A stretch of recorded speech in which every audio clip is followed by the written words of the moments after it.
go to God in prayer. Dear Father, we are so thankful and in awe, Father, of your care. Father, we think of how you carry us through the days. And Father, your word says you carry all our burdens, how heavy they must be. But Father, for you, it's a joy. Father, we thank you for your Son, who took the ultimate burden that any human could take and took our sins to the cross. Father, we're so thankful for his willingness to be obedient.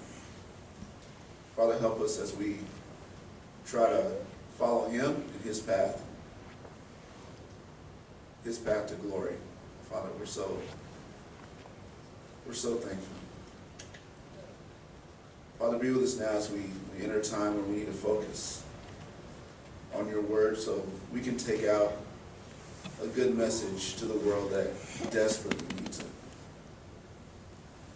Thank you, Father. In Jesus' name we pray.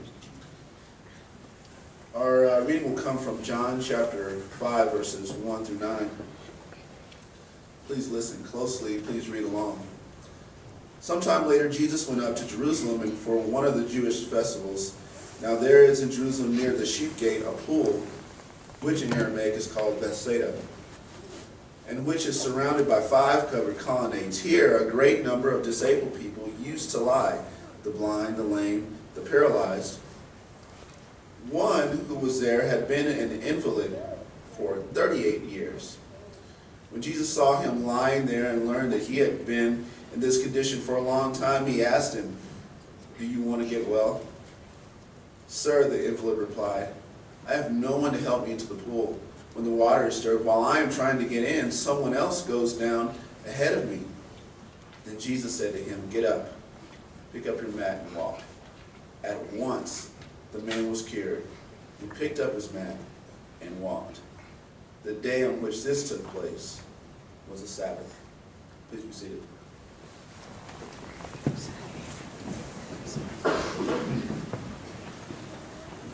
Good morning. Keep your Bibles turned to John chapter 5. That's where we're going to be this morning. We have been spending our Sunday mornings over the last 3 months looking at this gospel. Not making as much progress as I intended when we started out, but that's okay. There are a lot of good things to look at in this gospel. And so we're going to take our time through it as long as we need to study about Jesus from the pages of this book. It's kind of hard to believe that we're 2 weeks away from a new year. This year has just flown by. Of course, I think we say the same thing every December, amazed that time has progressed as quickly as it has. This time of year has a lot of ritual, a lot of tradition, a lot of special times. And it's an enjoyable time of year, isn't it? But one of those things that tends to pop up on my calendar, I'm not sure if it works on your way or not, is a doctor's visit. I don't know how it came to be that my annual physical happens in December. After I go to the doctor each year, I'm thinking, well, I need to change this to maybe April or May, because the week after Thanksgiving just isn't a good time for a visit. Well, I go every year, and the doctor basically tells me the same things. He says, lose weight. He says, exercise. He says, slow down a little bit. He says, eat healthier. Of course, do I listen to those things? Well, I start out with good intentions, maybe for a day or two. And then, of course, Christmas comes. So we'll see what happens this year. It reminded me of this story, and I don't know if it was the Spirit's way of putting the two together to get my attention. But there is a question of Jesus in this text that really hit home to me this week. And that is when Jesus asked this man, "Do you want to be healed?" You know, there's obviously things in each one of our lives that we would like to change. You might call these things chronic issues. The word chronic basically just means persistent or reoccurring, things that happen frequently in life. In terms of health, we can talk about chronic pathology. Pathology meaning those things that deviate from the norm. Those things that might bring some harm to life. And so a chronic pathology are those patterns in our life that continue, that if we leave unchecked, can do great harm to us. The doctor says lose weight. Well, if you don't follow that advice, eventually it's going to have an effect on your health. And so I want us to think about chronic pathologies in our life. They could be a number of different things. They might be just simply a habit today that's developing into an addiction that isn't very healthy. Or maybe that habit has moved, in your case, to an addiction that is having some disastrous effects on your life, some crippling effects on your life. Maybe it is some lifestyle that you're in that you know is not healthy, that you know is not right or proper, yet you feel stuck in that and you don't know quite how to make those changes. Maybe it's a lifestyle that revolves around relationship issues. Maybe you're in a relationship that is unhealthy or dysfunctional or harmful in some way, either to you or the other person or both. Maybe it's something that is unhealthy, literally unhealthy. Maybe pertaining to your diet or some other issue related to your health. Maybe it's the idea of victimization, where you're the abused one and you've always been abused in some way, maybe starting off when you were a child and now as an adult you are in an abused relationship because you don't know any other way. It's become normalcy to you. That's what I'm talking about when I'm talking about chronic pathology. Is there something chronic in your life that you know you need to do something about? But the encounter with Jesus that we're going to consider this morning, I think, confronts us with that issue. Eric read for us the setting of Jesus coming to a pool in Jerusalem. The name of this pool is a little bit unclear. Some of our Bibles will say it's the pool of Bethesda, and that's probably the name that it had. Bethesda means house of mercy. And today we know of a lot of hospitals named Bethesda, or in honor of Bethesda, and I think that's a fitting connection. Other English translations use other words, and that is because the Greek manuscripts are a little bit varied here. And there's some discrepancies of exactly what the name of this pool was, or where it was located, or its purpose. But in all likelihood, it was a pool, or actually two pools, that were north of the temple. There in the picture you can see a recreation of the city of Jerusalem. I think this is a model that is in the city of Jerusalem that you can go see. I've not been blessed with that opportunity, but I hear it's kind of an amazing thing to see. This is a model of that, and you can see these two pools just to the north of where the temple would be. The large buildings, though, that you see at the upper part of that picture is the temple, or the fortress, rather, of Antonia. It's where the Romans kept their garrison in the city of Jerusalem, and it bordered the actual temple mount where the temple was, and the Romans were there to basically keep the peace, or to look over things. But just to the north of this was a gate that came out of the temple down to where this pool was. Our Bibles, again, are a little bit unclear as to what to call this. Some call it the pool next to the sheep gate. Some of the older translations will say the sheep pool next to the pool, which is a little bit confusing.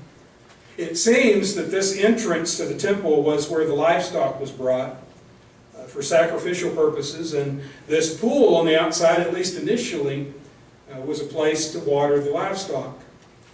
Well, eventually it came to have other uses, and it was because of a myth, really, that began to spring up about this pool. Again, this is where our text is a little bit unclear. If you have an older Bible, particularly a King James Bible, you're going to have an addition to verse 3 and then verse 4 that explains that at times the water would be stirred in this pool. Like an angel were stirring it, and the people thought, well, this is the time to get the pool to be healed. If you have a newer English translation, one that's probably been produced in the last 80 to 100 years, those verses are not going to be there in the main text. They're probably going to be down in a footnote. And that's because some of the ancient manuscripts don't have this at all. And it's thought that that explanation was added later. And so it's noted as such in the footnotes of your Bible. It probably does represent something that was real. There was this legend associated with this pool. And so there were all sorts of sick people that would flock to it. It's kind of hard to tell on the stream there, but this was a large area. Both pools covered an immense area. And you could literally put a couple of thousand people around the borders of those two pools. And it's thought that during Jesus' day, particularly during a feast, which verse 1 makes clear that this was during a feast time, there would have been hundreds and hundreds and maybe even a couple of thousand people around this pool seeking the healing that by legend they thought would occur. There's no direct evidence that anybody had been healed in this pool. It certainly may have happened, or it may have been a case where somebody regained their health and just associated it with the pool and then began the story, and then one generation followed another, and before long it's a big deal. And by Jesus' day it was a big deal. So people would come to this pool expecting healing, or at least anticipating healing, and wanting to be near enough that when the water was stirred, they could get down into the water and be healed. Jesus comes to this temple on this day. We're told in verse 1 that he has come back to Jerusalem for a feast. One of the things that we've been noticing in John is that Jesus spends a lot of time in Jerusalem. That's different than the other three Gospels, Matthew, Mark, and Luke. Jesus spends most of his time in those books in Galilee. But in John, Jesus spends time in Jerusalem. That's one of the things that makes John different. John has a different part of the story to tell us.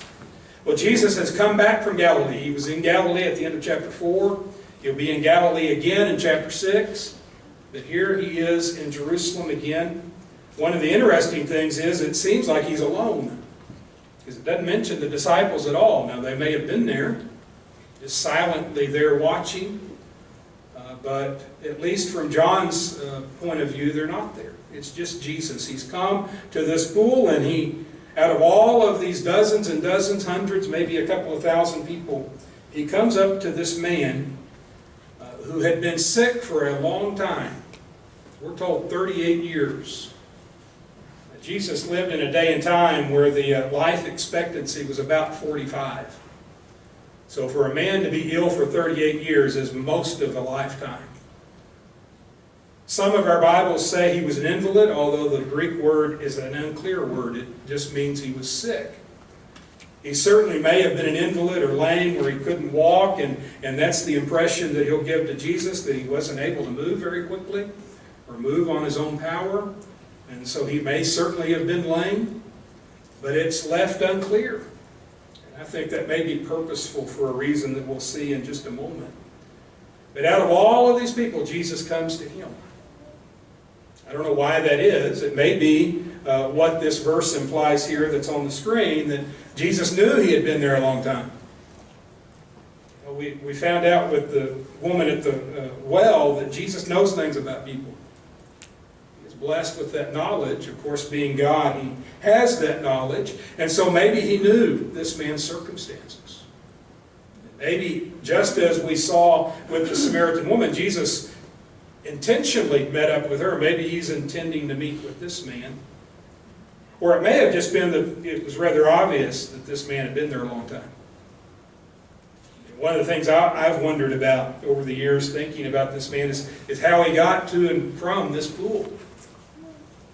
Or did he just live here and camp out? That's certainly possible.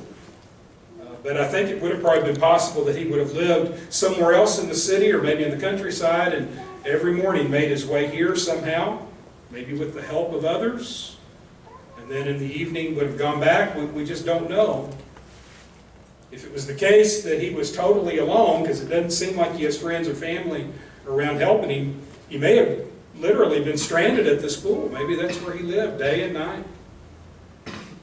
Well, it doesn't take much imagination to figure out that he would have been pretty pathetic looking in that situation. Wouldn't have been able to care for himself even in the most basic way, probably just left there. If that's the case, I think it would have been very obvious when Jesus came up that here's a man that had been there a while. Jesus knows that, and he comes up to him and he asks this question that is just pretty amazing, isn't it?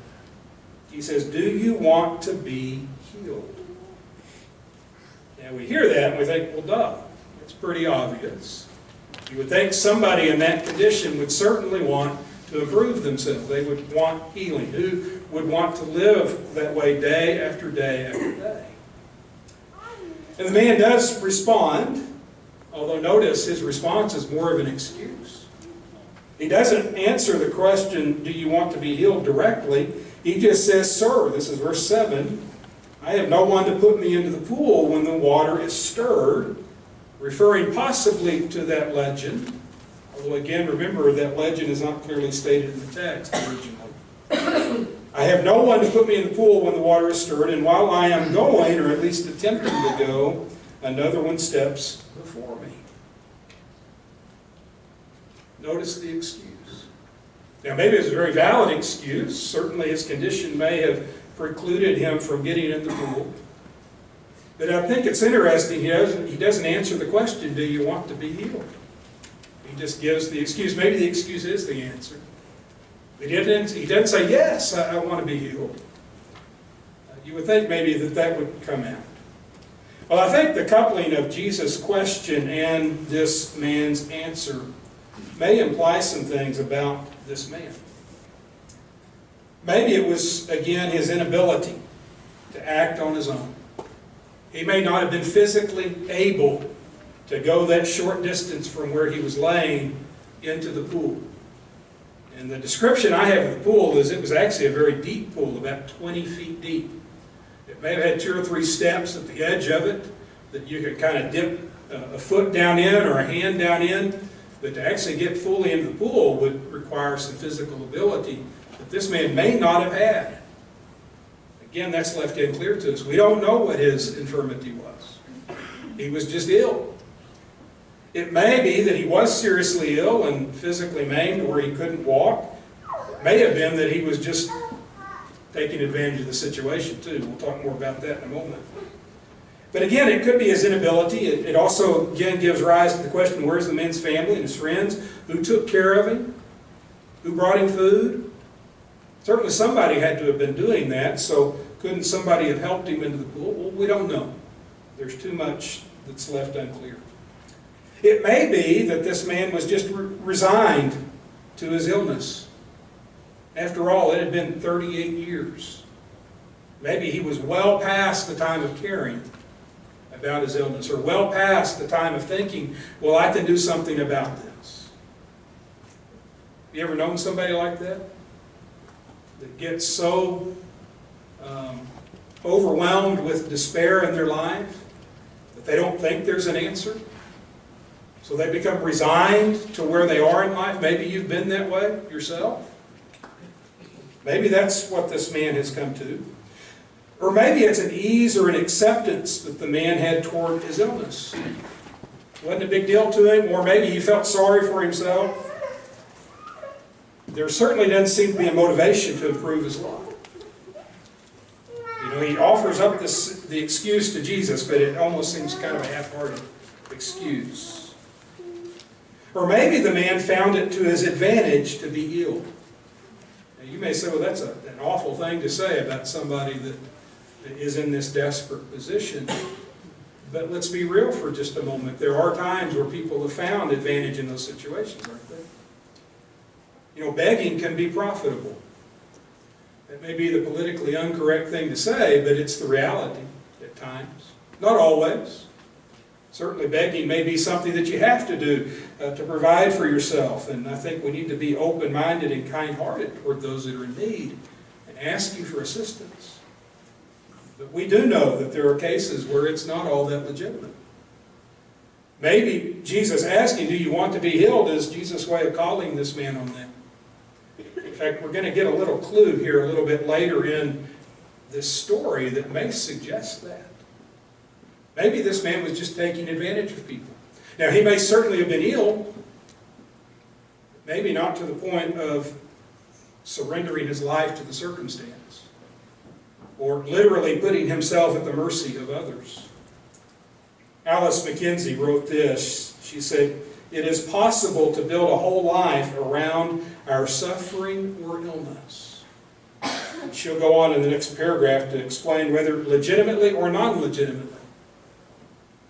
It's possible to make our illness define who we are. Or whatever our need is, whatever our chronic condition is, going back to what I asked you to think about earlier. Put another way, have you become comfortable with an issue in your life that is chronic? Again, that chronic issue may be some lifestyle choice. It may be some habit that's developing into an addiction. Maybe it's something that's faith challenging or something that's unhealthy, something to do with relationships in your life. Maybe it's some type of victimization where you see yourself as the victim and that's how you live. You don't seek to change that or improve that. Have you become comfortable with an issue in your life that is chronic? In other words, have you allowed that condition to define who you are? Think candidly. That's kind of a hard thing to think about, isn't it? Be honest. As Jesus asked, do you want to be healed? Or have you found your situation to be acceptable? You know, maybe it's that habit that's developing into an addiction and you tell yourself, well, I don't have power over it. I can't do anything about it. I can't fight it. That's who I am. I'm just an addict. A lot of people that live their life that way, aren't they? Or they'll say, well, that's the way my parents were. That's the way my family was. That's how I was raised. You notice the excuses? Is that much different than the man saying, well, I'd like to be in the water, but I can't get there? I don't know that it's much different. Again, have you found your situation to be acceptable? Have you found it to be enjoyable? You found your situation to be easier than the cure. You know, it's hard to overcome some habits, isn't it? It's certainly hard to overcome addiction. It's challenging. And I think for a lot of people, we just give up and say, well, we can't do it. It's too hard. And I'm not meaning to belittle the effort at all. I'm not suggesting that. But again, think about Jesus' question, do you want to be healed? You know, we know something's wrong in our life. We know there's that chronic pathology, that ongoing negative activity in our life. Do we care enough to change it? Notice what Jesus tells this man. After the man gives his excuse, the man says in verse 8, or actually Jesus says to him in verse 8, get up. Notice how emphatic that is. In our English, it should be get up, exclamation mark. Get up. That's the force of the language.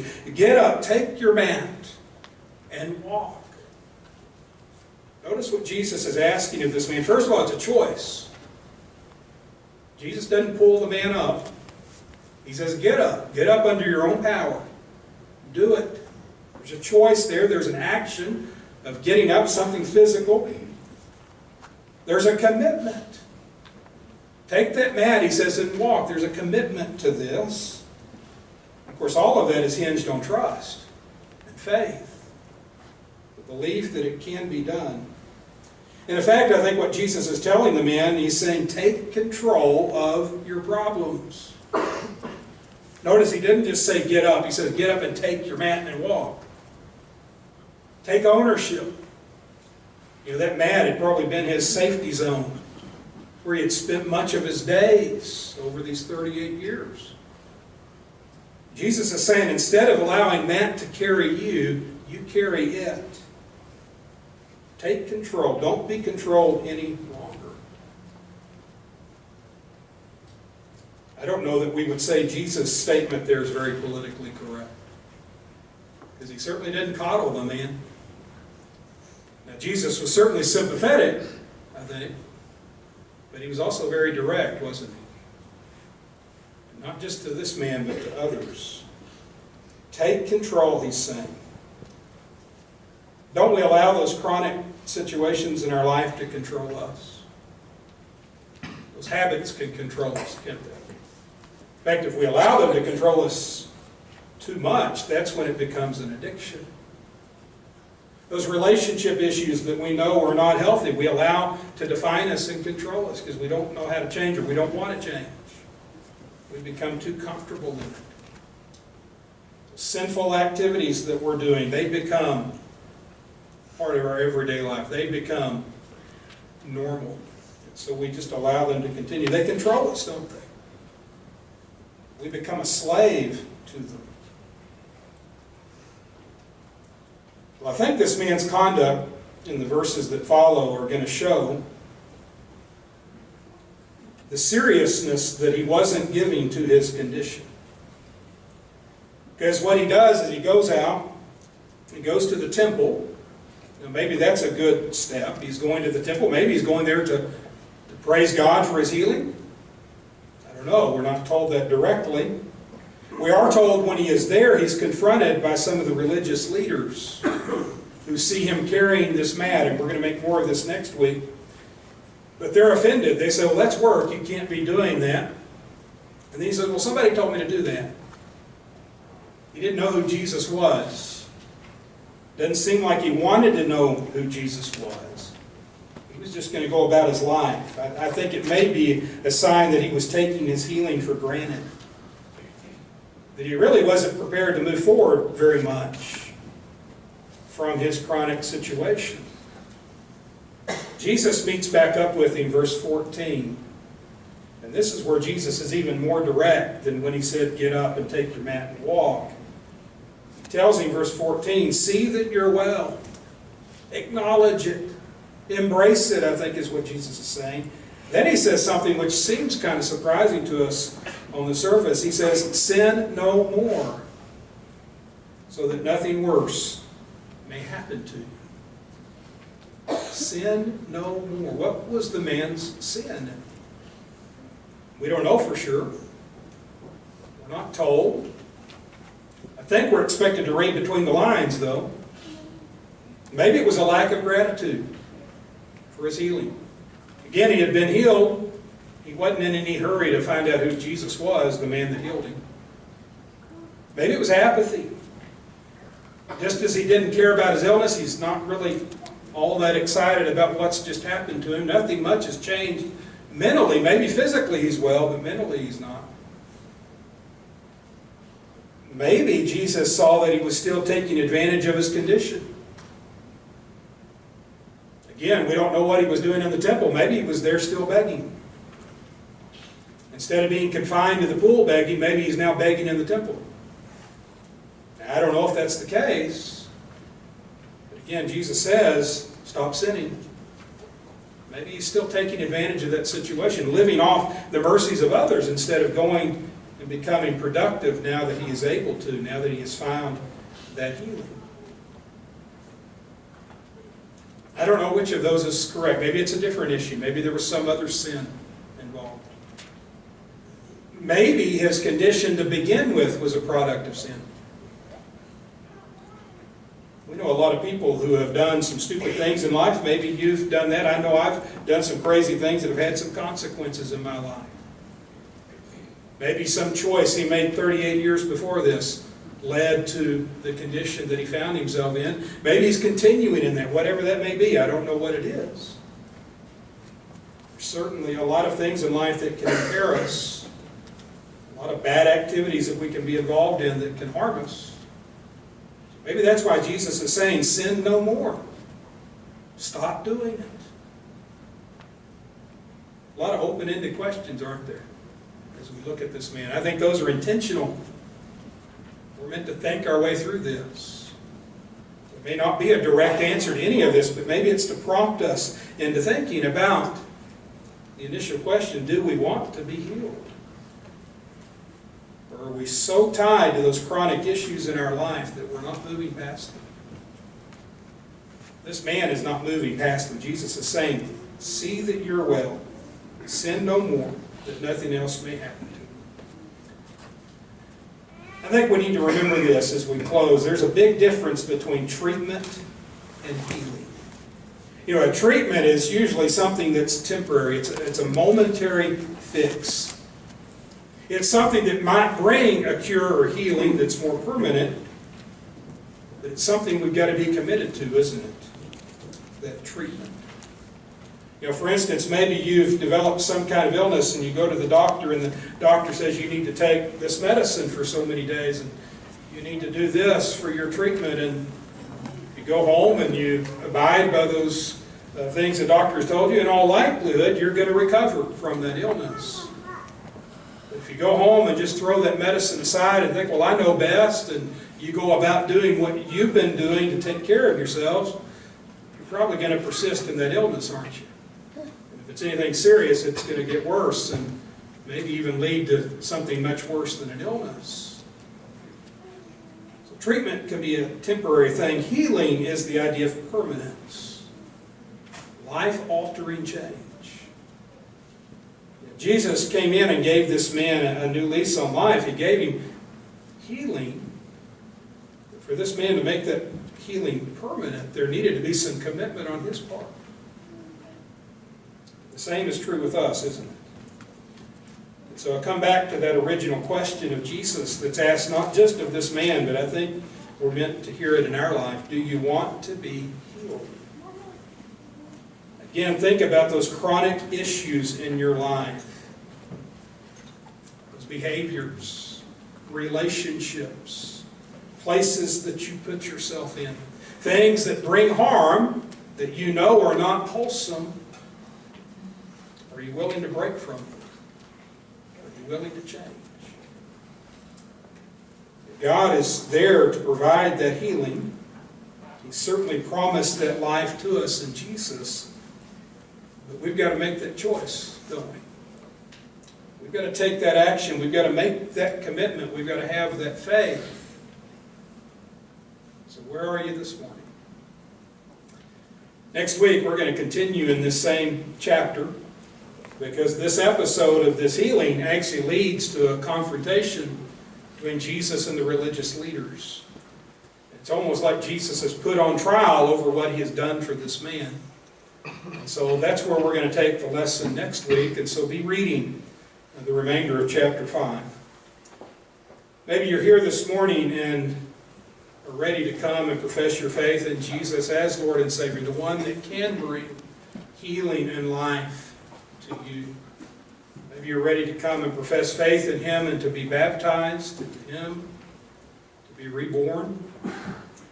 If that's the need that you have, we certainly want to be here today to witness that, celebrate over that. Maybe you're here this morning and have a chronic issue that you just don't know how to deal with in life. We're a family. We're here to help one another. So many issues in life we can't do by ourselves.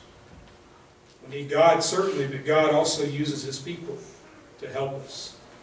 So maybe we can be of assistance to you in that way. We invite you to come as we stand and as we sing.